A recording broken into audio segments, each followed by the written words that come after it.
Everybody got something to say about it, but if we being for real, y'all don't know what the racism is. Exhibit A Yahoo poll conducted over the summer revealed that 51% of its respondents felt that racism was a problem for Americans.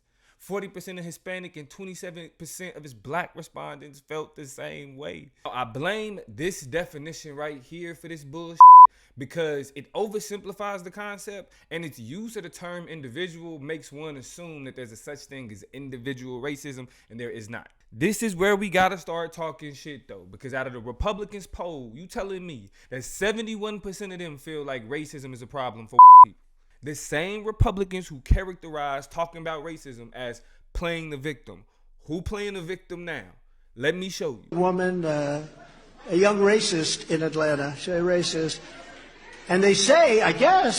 Now why? Why would Donald Trump refer to black Fulton County District Attorney Fonnie Willis as racist? Well, it's probably because she about to indict his ass for doing fraud trying to overturn the 2020 election. And playing this victim seemed to be a habit. This time a civil investigation by another racist in reverse, who also campaigned on, I will get Trump. Of course he talking about black Attorney General Letitia James, who is suing him and his kids for $250 million for all the fraud that they've been doing in New York. In all of these instances where there's a black person responsible for holding Donald Trump accountable, he plays the victim by race baiting, and conservatives, and it look like other people are eating that up. For everybody that agree with these people right here, you gotta show me, because I can show y'all what it looked like for black people. Let's start with hate crimes. In 2021, of the 6,312 known offenders, 56.1% of them were white. The violence don't stop there though. According to the Anti-Defamation League, all of the 2022 extremist-related unalivings were committed by right-wing extremists, most of them being supremacists. And y'all worried about racism against whites? Even with all that violence, all that racial violence, we still get hyper-criminalized. A report that came out last year highlights the racial disparities in wrongful conviction. The data shows that innocent black people are about 7.5 times more likely to be convicted of murder than innocent people. It also shows that innocent black people are almost 8 times more likely white people to be falsely convicted of rape. A prisoner serving time for sexual assault is more than 3 times more likely to be innocent if he is black than if he's white.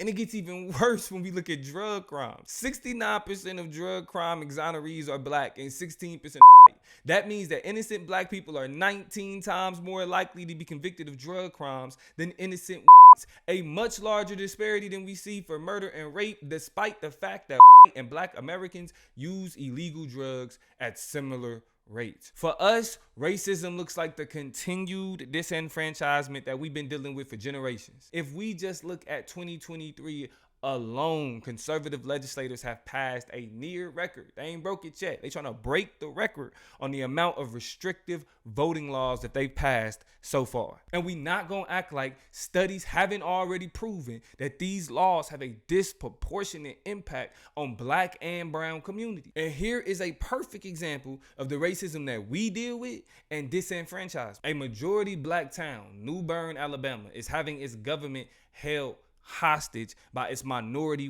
population. In New Bern, where 85% of the town's 275 residents are black, leaders have held on to political control by avoiding elections altogether for at least 6 decades. This man, Patrick Braxton, ran for the mayor of New Bern and won because the white leadership didn't even bother to fill out the paperwork to compete. I'm talking about full entitlement. Once the leadership found out that happened, they had a secret vote, changed the rules, reinstalled themselves as mayor and city council, and changed the locks to lock out the duly elected black mayor of this majority black town. Outside of what you hear from Donald Trump whining and complaining and people talking about their feelings being hurt, what does racism look like for y'all?